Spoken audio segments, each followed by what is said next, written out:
What's up, guys? It is Phil here again on another Sunday, Sunday after Halloween. So I thought it was interesting to kind of talk about Halloween because as Halloween was approaching, I saw a bunch of different videos, pros and cons, a bunch of Christian videos, should you celebrate Halloween? You shouldn't celebrate Halloween, you should. Here's the reasons, all that kind of stuff. So I figured tonight we do a deep dive into the origins of Halloween and kind of the pros and cons and the different viewpoints, for and against and stuff like that. Because it was definitely interesting kind of doing the research into Halloween, some of the origins. Because basically it's two different holidays put together essentially is what Halloween has become. And then as you look towards modern day Halloween, it's some things are similar to some of the old school pagan holiday of Samhain. Some things are similar to the Christian day of All Hallows Eve. But it's definitely different, that's for sure. So I'm just gonna get into it. I'm by myself this week. Jason is off. He got caught up at a birthday party, so I'm here all on my lonesome, but I have you guys here with me, so like I said, I think it should be an interesting episode. So to start off with, I wanted to start with Samhain. I think I'm pronouncing that right. It was a pagan holiday, Celtic pagan holiday. It marked the end of the harvest and the beginning of winter. It went first I believe between the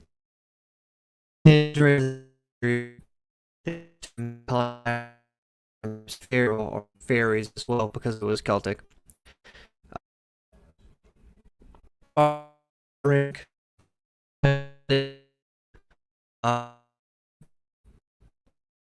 in order to eventually make they would last through the winter. This is obviously through their eyes.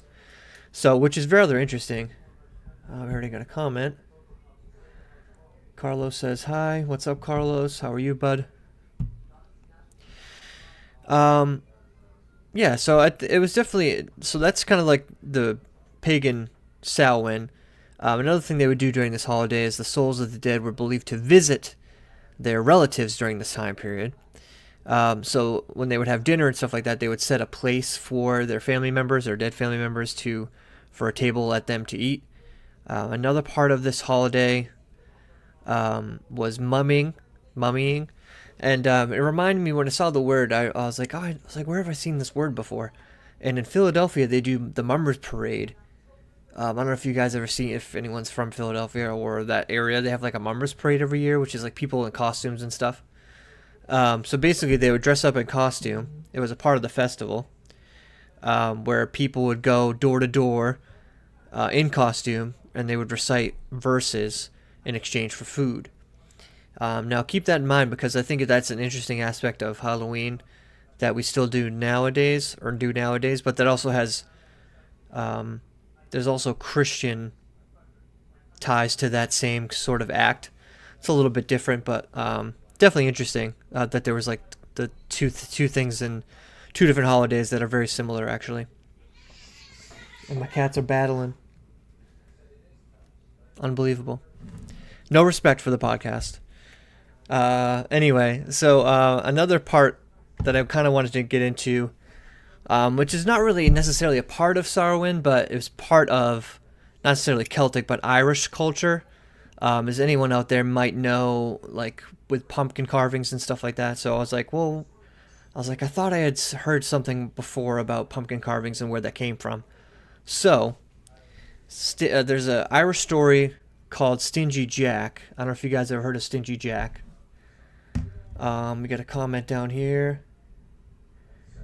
It is a pagan holiday. Yes, that it is. Samhain is for sure. And Sunset Girl says, hey. Yes. So Stingy Jack, for those of you guys have never heard of Stingy Jack, this is where the carved pumpkin comes from.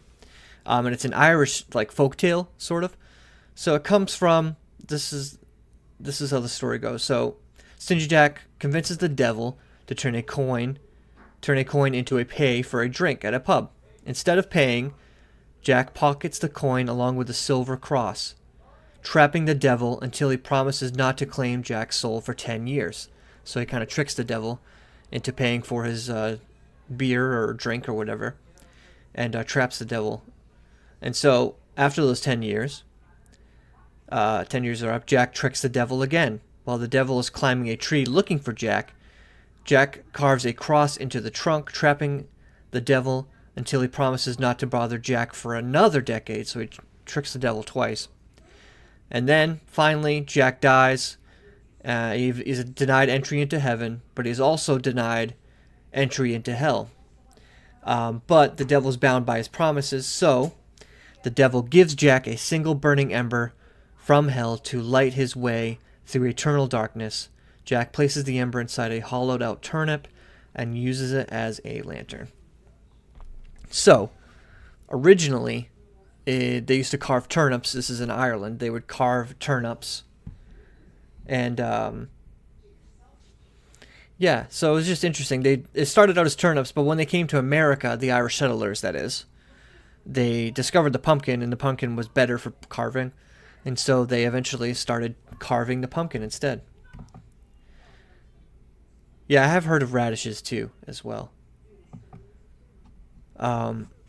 Yeah, so that's kind of like where the carving into vegetables, and another part of that aspect is like the reason why they would carve the face, like scary faces, into jack-o'-lanterns or into vegetables in general, possibly radishes as well, was to scare off evil spirits as well. So that's kind of like the origin of pumpkin carving, a little bit about Samhain and kind of that aspect of things.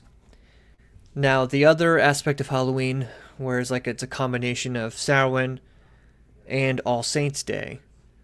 I don't know if you guys have ever heard of All Saints' Day before. Some people have, some people haven't. But it originated in 1609 AD, May 13th to be exact. Pope Boniface, I believe, Boniface is his name, Boniface IV, dedicated the Pantheon in Rome to Mary and all of the martyrs. And so kind of that's how All Saints' Day, that's like the first year of All Saints' Day. Now, before that time period, they did sort of have prayer times and stuff and different celebrations for fallen martyrs and saints and stuff like that. There just wasn't a particular holiday that dedicated this day. So that's where All Saints' Day started. It started in May, actually. And then a couple hundred years later, in 835 AD, another pope, Pope Gregory IV, moved All Saints' Day to November 1st to kind of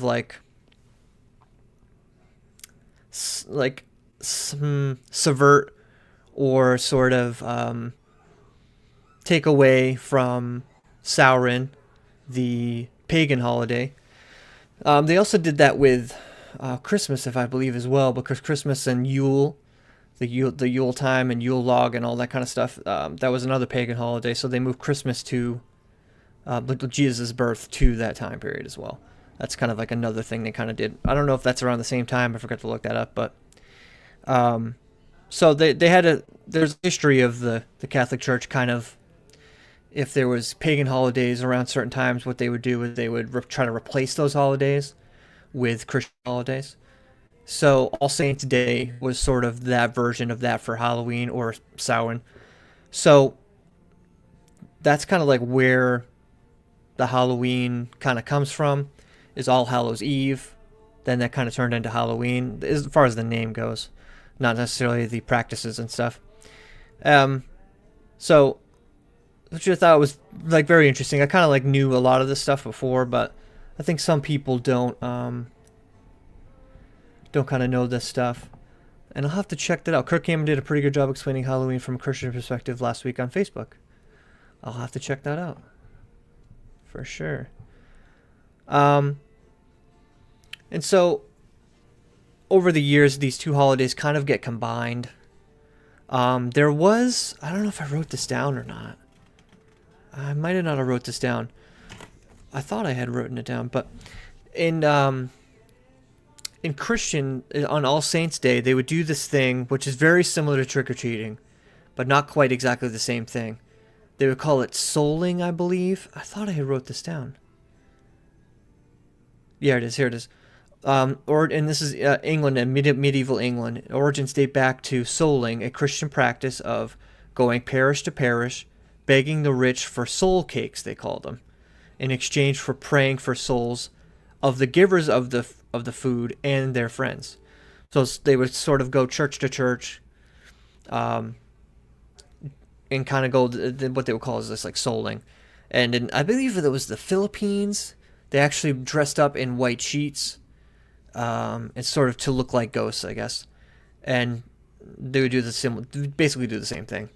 And so I thought it was an interesting comparison to your Halloween, your Samhain to the All Saints Day, where it's like the trick or treating sort of. There's sort of mirror images of one another on each side of these holidays, which I thought was interesting.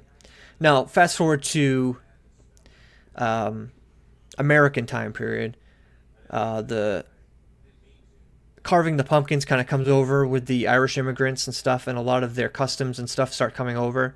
That included, and even some of the Samhain sort of beliefs. So, like the jack o' lantern comes over. Trick or treating didn't really become popular until like the 1930s, and then really became mainstream around the 1950s. So it hasn't even been around that long. Because I was looking up kind of like old school Halloween and like colonial Halloween. So I found some information on like colonial Halloween. So it was a little bit different time period. So they would tell ghost stories. So that's kind of something similar to today. Mischief making was a part of colonial Halloween. So which is still something that happens today. I believe they call it Mischief Night or whatever, where like kids will go out and egg people's homes and do the old like toilet paper in the trees, that kind of stuff. I mean, I don't feel like you see that kind of stuff nowadays, but I feel like that was more prevalent maybe in the 80s and 90s. You see that kind of stuff, but they'd play parties, they call them, dress up parties, public events to celebrate the harvest, tell each other's fortunes, dance and sing. So it was kind of like very similar aspects to modern day Halloween, just obviously the trick-or-treating wasn't a thing yet in the colonial time period. And obviously the glorification of horror and death and, those sort of aspects of Halloween, which is a very large part of Halloween nowadays, it seems. I don't know if you guys agree, but you kind of like, you go driving around people's Halloween decorations. Some are lighthearted and sort of that kind of stuff, but there's a lot of gory stuff out there. And death and murder and that kind of stuff, which I always thought was a very strange aspect to glorify in any holiday, especially Halloween. It's just very, very strange that people would glorify that kind of like horror stuff. I always thought that was very weird. But that's just me personally. And then in the late 1800s, there was like this kind of movement to sort of change Halloween and make it more about the community and friendly neighbors and that sort of thing, and sort of get away from the pranks, the ghost, the sort of darker elements, the witchcraft, and that sort of stuff. So there was like kind of like a push in the late 1800s to kind of try to get away from that stuff and more focus on sort of the family aspects of Halloween and the community aspects and the harvest festivals and stuff like that. So that pretty much lasted, I would say, pretty much for a long period of time. And like I said, leading up to the 1930s and 50s, and then trick-or-treating kind of becomes popularized. And that kind of leads us to today, and then modern day Halloween. Obviously you have like Halloween parties, people get dressed up, there's kids go trick-or-treating. And obviously then, you can also get into like the darker side of things, right? As far as, the witchcraft stuff that a lot of people claim that happens on Halloween. I actually pulled a couple clips of some ex-warlocks and witches and stuff, just to try to get some different perspectives on Halloween, what an ex-witch and warlock would say about Halloween. Because like growing up Christian, you always hear these sort of things about Halloween, like that, all this satanic stuff is happening Halloween. It's like their high holy day. It's like kind of like the devil's birthday, and all that kind of stuff. So, you try to separate fact from fiction with that kind of stuff. But as it seems to me, it seems to be an important day for people that are into witchcraft, that's for sure, as far as celebrating these pagan holidays and stuff like that. So, let's see, which clip do I want to play first? So I have a couple clips here. Where are they? Okay, they're there. So what do I want to play first? I also have two other clips that are like, one's pro Halloween from a Christian's perspective, and then one's like an anti-Christian, not anti-Christian, pro-Christian, but anti-Halloween video to play for you guys. So you know what? Let's do the Warlock first.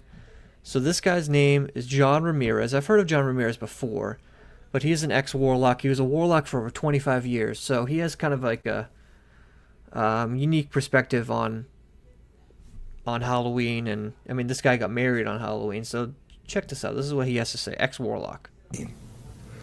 Why should a Christian not observe Halloween? You open gateways and portal to the spirit realm of darkness, entrapments, setups, plots, schemes, and wild that the devil takes over your children, take over your family. And it's so demonic that once you put on a costume and you put on an outfit, you change the identity or who God called you to be. And once you put that costume and that identity on, that you describe yourself, say you dress like little Ariel, the little mermaid, your marine spirit. You dress like Casper the Friendly Ghost. You say, well, I'm not dressing my kid as a witch and a devil. I'm dressing as Casper the Friendly Ghost. You put on a spirit on your child. You change the DNA of the identity. And now the devil has legal rights, and he has permission that you gave him, that you sacrifice your kid spiritually to the dark side. But what if you say it's just fun and games and parties and you're ridiculous, John Ramirez? What would you say? Well, I lived it for 25 years of my life. I got married in Halloween. I had a demonic wedding with witches and warlock coming into my wedding, baptized in October 31st and November 1st is the two deaths. The month of October, at least up to October 31st. It ramps up to October 31st because it's the high season of the witches and warlock, the third quarter, to finish strong in December. Because if you don't finish strong in December, and with the ingredients and the recipe and the spells and the mandate and the mission that the devil gave you from January to December, if you don't finish and you have an incomplete report card, punishment is coming to your house. And I've been there. I lost my eyesight in 1997. The devil took my eyesight, completely blind, with the Commission of the Blind in New York City, New York State, because I wanted to take a sabbatical from witchcraft and I wanted to be a good dad to my daughter. Yeah, so some powerful words there by him. Obviously very against sort of Halloween and witches and warlocks. I mean, I guess if I came out of witchcraft, I probably had this similar, sort of viewpoint on it, just wanting nothing to do with anything that these witches and warlocks do or anything that they consider to be important. Now, one thing that I haven't pulled in another clip that I wanted to mention is there's three things that you can sort of do with Halloween in a Christian's perspective. There's the 3 R's. You can replace it, reject it. Oh, what's the other R? Now I'm going to forget. I have it in a video clip. Replace, reject, and like bring back, but there's another word for it. So those are like the 3 things you can do with anything like that. So you can reject Halloween altogether, not participate in it. You can, I just went blank. I'm just going to have to play the clip, I think. Yes, I am. So, this clip comes from, I wrote the guy's name down just so I wouldn't forget. John Harverton. I don't know if you guys ever heard of this guy before. He's been popping up in my video feed recently. Now, he's going to give you guys like a pro side to like Halloween as a Christian, and sort of the reasons why you should celebrate. But I mean, I guess celebrate in a way, not in fully, but in a way.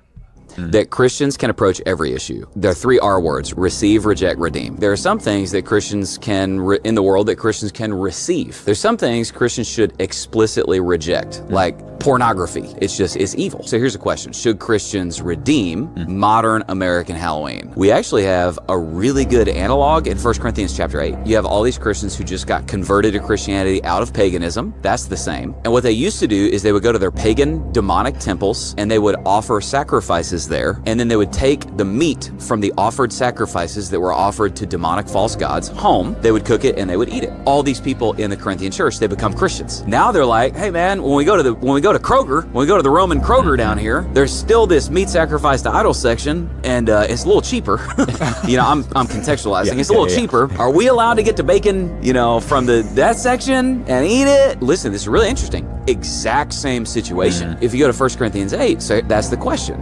Okay, and it's very similar. People today are like, hey, Halloween seems demonic. Christians shouldn't have anything to do with anything that's demonic. And then other people are like, yeah, man, but it's just kids dressing up as a fireman, and I'm going out with my Christian buddies, and actually I'm trying to share Christ with some neighbors who are coming by. Can't I redeem that? Well, Paul's principles in 1 Corinthians 8 are, number 1, he says the meat is fine. But then he says everyone needs to be convinced of it in their own conscience. So his second principle is you should never violate your conscience. I would apply that here. If there's anything inside of a Christian that's like, I don't think I should have something to do with this, don't. Because actually, New Testament categories, you will defile your conscience if you feel like it's wrong and you do it anyway. The third thing he says is don't bind other people's consciences by your own. And then the last thing he says is don't look down on other people. Here's what we do. We have explicit biblical commands to have nothing to do with sorcery, darkness, evil things. So in our family, we have nothing to do with movies or dressing up as things like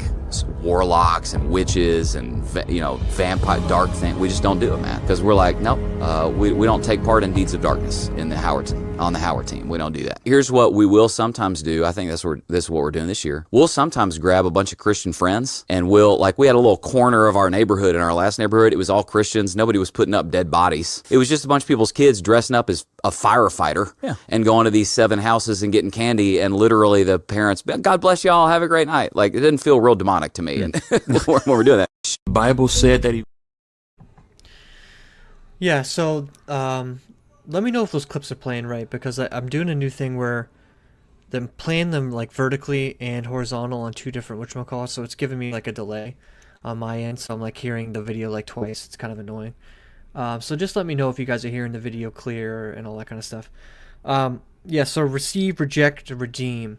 And I think that's a great way to look at Halloween, and those 3 things. And I think one other thing that he said in there I think is important is everyone's scruples are different. Obviously there's things that in the Bible that are oh, this is a sin, obviously witchcraft and lying, murder, all those sorts of things. What those sins are. But then there's other things that, maybe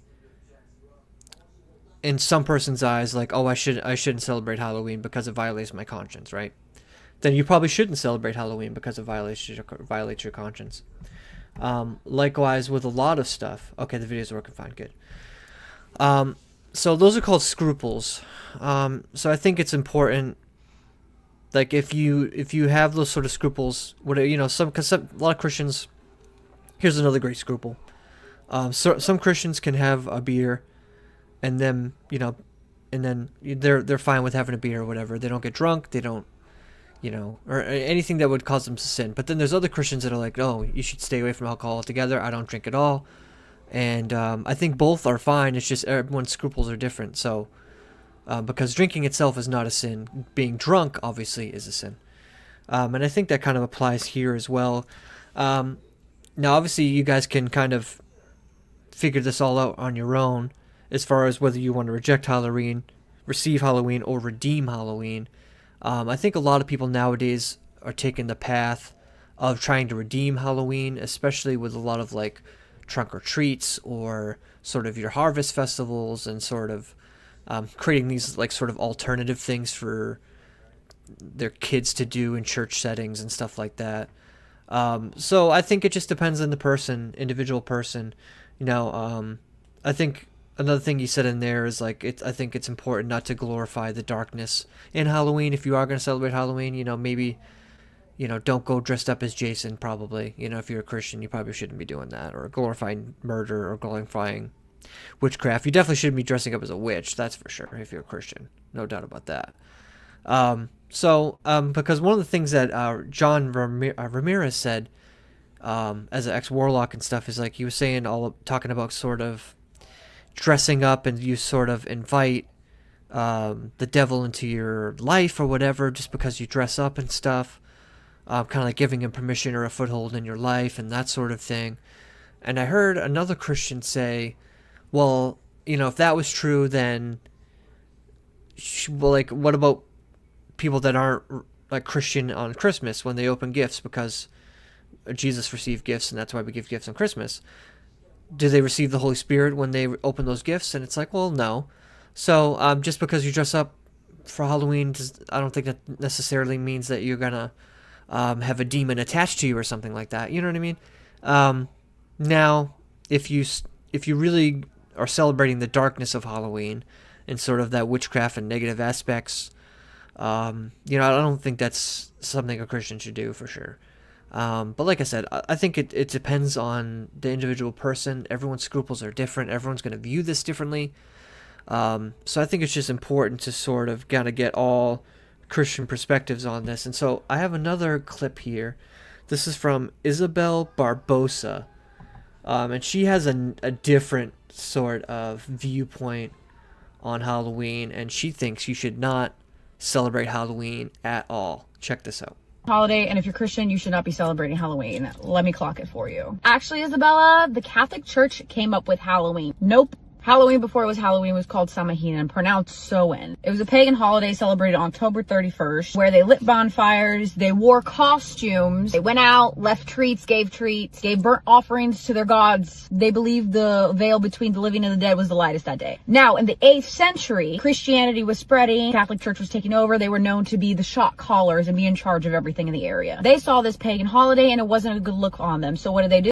Pope Gregory III moved All Saints Day, that was originally in May, to November 1st. And he named October 31st All Hallows Eve. He basically slapped the band-aid on it. Do you know how you celebrate All Hallows Eve, the one that the Catholic Church intended? You celebrate by staying home, lighting a candle, and praying or attending church. Do you know how you celebrate Samhain and Samhain, the pagan holiday? You go out. You wear costumes. You leave, give treats. Oh, Isabella, you're giving way too much power to the devil. Every day is the Lord's Day. Amen. Every day is the Lord's Day. That doesn't change the fact that pagan festivals and holidays exist. Halloween is not of God. I ask you, where do you see God in Halloween? Please. Where is the Lord? Isabella, the Lord is in me. I am a child of God. Really? That's crazy, because we're called to be set apart, yet you're blending in so well, I couldn't even tell. You looking and acting like the world, but my intentions are pure. I'm not doing witchcraft. I'm not doing sacrifices, Isabella. Since everybody calls it like the devil's birthday, let me give you an example using that. The devil is throwing a party, random date out of the year. It's not Halloween, and he invites you. But don't worry, at this party, there is no witchcraft. There's no sacrifices. There's not even alcohol at this party. It's literally just you coming, mingling with the community, eating some really delicious food. I mean, the theme of the party is even polka dot. Are you gonna go? No? Why not? Oh, because it's associated with the devil? But you'll celebrate Halloween. Isabel, it's literally just candy and costumes. It's not that deep, but it is. It is that deep. I'm sure you heard that the walk with Christ is hard, but I think that we get so wrapped up in the big no-nos of like drugs, sex, that we overlook the little things. Little things add up. Isabella, what about in 1 Corinthians when Paul said that we can eat the tainted meat dedicated to the idols and the pagan worship festivals? Stop cherry picking one little verse and read the whole passage. You read the whole book of 1 Corinthians, you'll see that the food itself, the candy, for example, is not evil. It's the worship and the message behind it. It's the worship and message behind Halloween that is evil. It's the meaning. Isabella, what about Christmas, huh? Huh? I'm not talking about Christmas, Janet. I'm talking about Halloween. Stop deflecting because you're getting called out. But it's about personal conviction, Isabella. You do not have to feel personal conviction for every single thing in your life for you to know it's bad and it's not of God. It's common sense sometimes. We don't have to feel conviction about doing drugs to know that drugs are bad and God doesn't want you to do drugs. So Isabella, what will you have me do? Just shut my door and lock myself away from the world that day? What do you do every other holiday that you don't celebrate? What do you do with Hanukkah? What do you do with every Muslim holiday, the Hindu holidays? Oh, you just act like every other day. Okay. If you want to celebrate Halloween, you do you, boo boo. I'm not saying you gotta go to hell for it, okay? Don't get it twisted. But I'm not gonna argue with you because there's literally no argument that you can present to justify Halloween. We are called to what? Be set apart, deny our flesh, and pick up our cross. And that was Isabella. Some strong words from Isabella there. She kind of definitely has that viewpoint of the old school Christian, where you shouldn't have anything to do with Halloween whatsoever. So yeah, definitely just wanted to give some different Christian perspectives in there, because there, I mean, does definitely seems to be a pretty large divide for sure between Christians and what to do with Halloween, or if anything at all. So yeah, definitely interesting. And I did find it interesting that both of them used that same verse in 1 Corinthians about the tainted meat argument, where, you know, the church in Corinth they used to be pagan worshippers and stuff, and they used to eat meat that was supposed to be for their former gods or whatever, and they're like, well, can we still eat this meat and all that stuff? And Paul tells them that they can. So yeah, so it's definitely interesting, and like I said, I don't know exactly where I'm still trying to like figure out how I feel about it. I still think there's certain aspects of it that can be redeemed. Obviously, I definitely reject some of the obviously any of the witchcraft aspects to Halloween and all that kind of stuff. So, but I think there's parts of it that probably can be redeemed, just because of the origins of All Saints Day and sort of the kind of the good aspects that, people nowadays don't even celebrate All Saints Day at all. So I think it's kind of like one of those holidays that's sort of got bowled over by Halloween. And so the American version of Halloween is kind of taken over both of those holidays, really. Samhain and All Saints Day, for that matter. And for the most part has come something entirely different, where it has aspects of both of those holidays into it.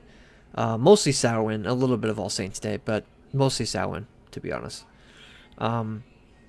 So yeah, so I think that's probably how I feel on it. Obviously, I think it's going to be one of those things that each person has to kind of figure out for themselves. Each Christian has to kind of figure out for themselves and where they stand on it.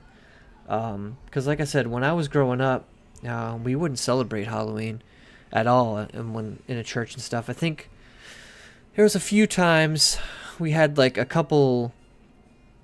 Of course, we never called it Halloween celebrations. It was like harvest festivals and that sort of stuff. I remember one year, instead of dressing up as superheroes or whatever, we dressed up as like Bible characters and stuff like that.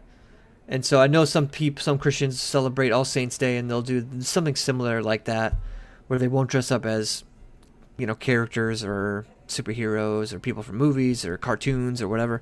They'll dress up as like former saints and stuff like that, or Bible characters for that matter, kind of like what we did back in the day. Because we were always like, like with our parents and stuff, we grew up very like anti-Halloween and all that kind of stuff. So I always had this kind of weird thing with Halloween, just because we didn't really celebrate it, at all. Of course, we would get candy and stuff like that. We ended up staying at home and watching movies and stuff like that. So I think I only dressed up for Halloween maybe like once or twice when I was little, before we started going to church.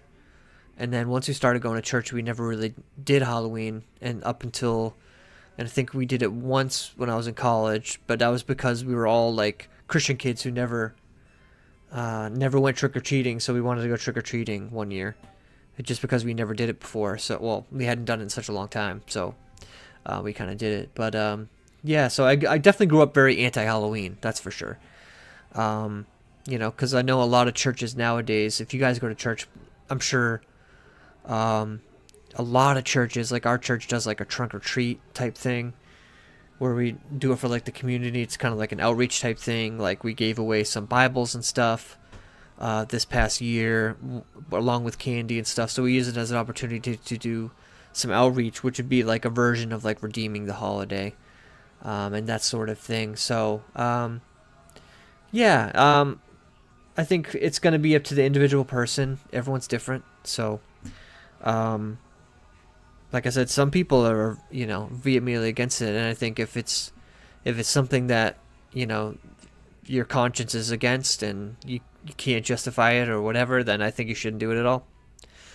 Along with anything else that violates your conscience, you know, because everyone gives, the Lord gives you, you know, your conscience and stuff, and I think if it's, you know, as far as like not things that aren't like specifically listed as sins in the Bible, you know, I think it just comes down to your conscience and how the Lord speaks to you about those particular things. So I think there's only one other clip here. It's of a ex-witch, and I couldn't get this girl's name because the guy who made the video, because he like pulled it from like a girl's like Instagram or something, so he didn't like credit the original author. But this video comes from David Perther, I believe his name is, his Instagram account, and this is of an ex-witch, and she sort of has a very similar sort of feelings about Halloween as the ex-warlock did, but just a little bit different. So I figured we'd get an ex-witch and an ex-warlock to talk about what they think about Halloween. So this is the ex-witch. Check this out. Some of the Halloween decor that I see on people's front lawns, I can't believe that some of it is even that we even like to celebrate some of that stuff as just humans, not even Christians, but I'm like, how could we put that in our front yard? Okay. And it celebrates evil. We are glorifying wickedness for now, not even just a day, but an entire season. What I have seen and what I have experienced in the spiritual realm, coming out of witchcraft and New Age into Christianity, and then getting delivered of all of these spirits, what I have seen and experienced is so crazy that why the heck would I ever celebrate a holiday that is centered around glorifying that? She's absolutely right. Just look at it even in the natural, like you're celebrating death, evil, like It, right? You ever seen the movie It?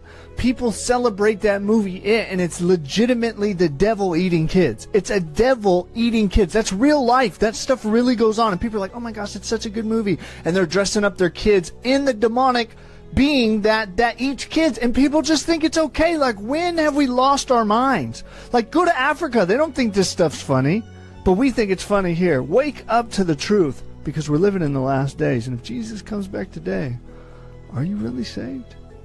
To learn more about the Bible, subscribe or follow right now. The truth.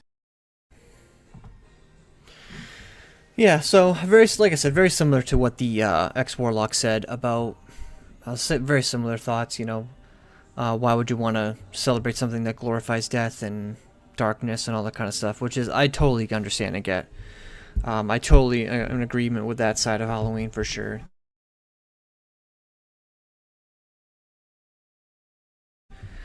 Part of Halloween, some people's decorations that they put up in their yard, and you're just like, why would you put that up? I don't know.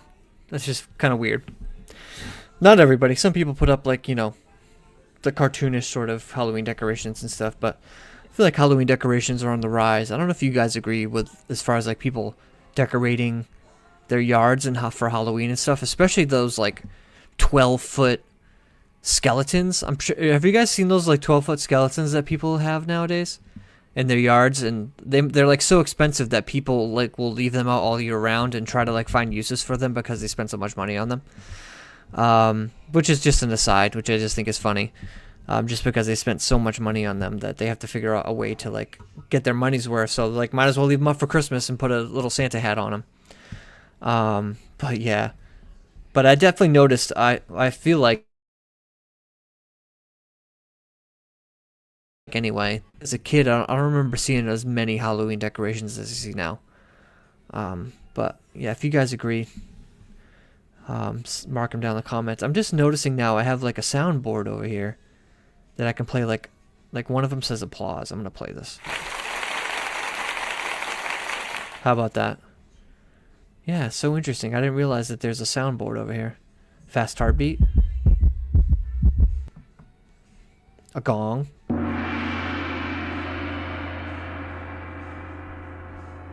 Sorry, I have ADHD. That's just funny though. I didn't realize I had like a whatchamacallit, a soundboard that I could play certain stuff on. That's pretty cool. Cool. All right, I'll have to keep that in mind next time we do another I'll do another episode. Yeah, but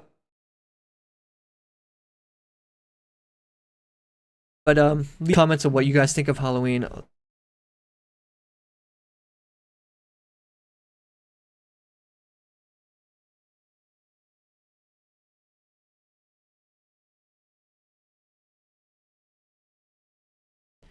And I'd like to hear you guys' comments and thoughts on that. But I think that's going to wrap it up for this episode. I don't really have anything else to talk about. We kind of flew through the discussion about Halloween. Trying to think if there's anything else that's been happening. Oh, I did want to mention the, I believe it was Nigeria. I could be wrong. I don't really watch the news all that much. I believe it was Nigeria. Hold on. I got it in my, I sent a video to myself. That's pretty much how yeah, Nigeria. So the president came out and was talking about the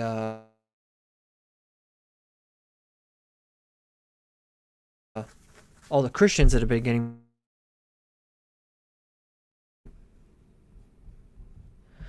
Yeah, I still thought that was a good thing to at least mention it, because I know that's been happening for a while, and as far as I understand, I believe it's like over 100,000 Christians have been martyred in Nigeria. That's obviously estimates. They don't know exactly how many for sure, but quite a few of them. So something to pray about for sure. Obviously, pray for Jamaica as well for the hurricane that they just went through and all that stuff. Apparently, a lot of damage and stuff like that. Obviously, a lot of things to pray for in the world. Oh yeah, that's another thing I should mention.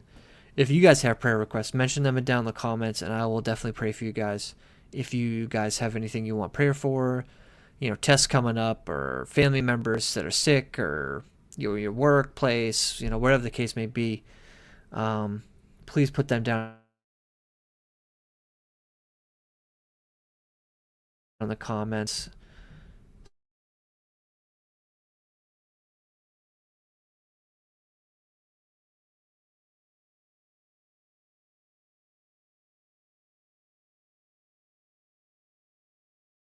Real quick. It's not necessarily a Christian story, but it takes place in the Holy Land. So there, like last week or last episode, I was talking about the bread that they found with the image of Christ on it. So recently, they found a cache of Byzantine era gold coins, pearl inlaid earrings dating back 1,500 years, was unearthed by archaeologists in the ancient city of Hippos in Israel. Which I thought was interesting, because I believe, if I was reading this article correctly, that the city where it was found was a city that Jesus spent some time in, or around that area. But it was a pretty impressive haul. I'll have to post the pictures on the Instagram or something. But as far as like the gold coins and stuff being found and stuff, I just thought it was interesting. Anytime they find some sort of like historical artifacts and gold coins and like the Jesus bread that they found, yeah, it was pretty cool. The hoard dates back 1,500 years, with coins ranging from the reign of Emperor Justin I in 520s A.D. This would be a few hundred years after Christ, in the early reign of Emperor Heraclius in 1610 AD.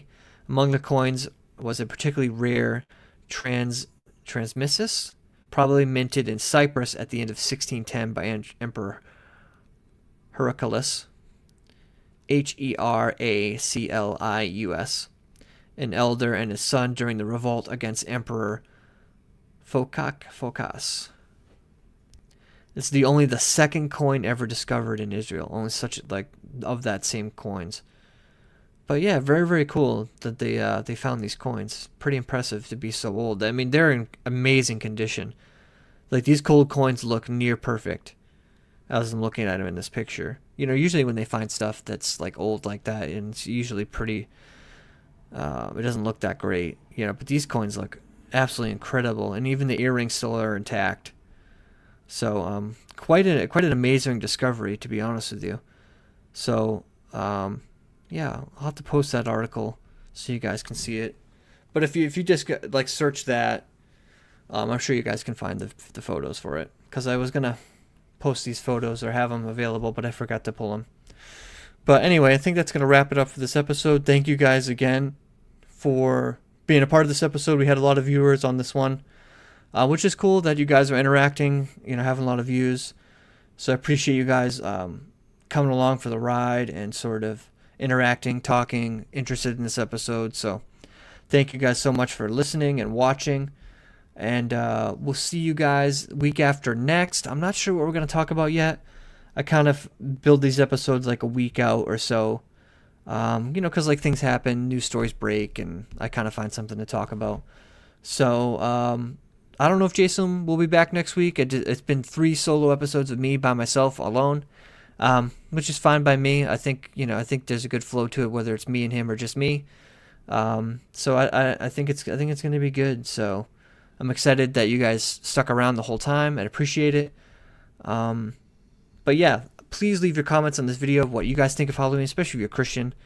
How you guys celebrate Halloween, if you celebrate at all, what's your guys' thoughts on it? Because I feel like Christians are divided on this topic. So I really like to get you guys' thoughts on this. And I will see you guys week after next. Peace.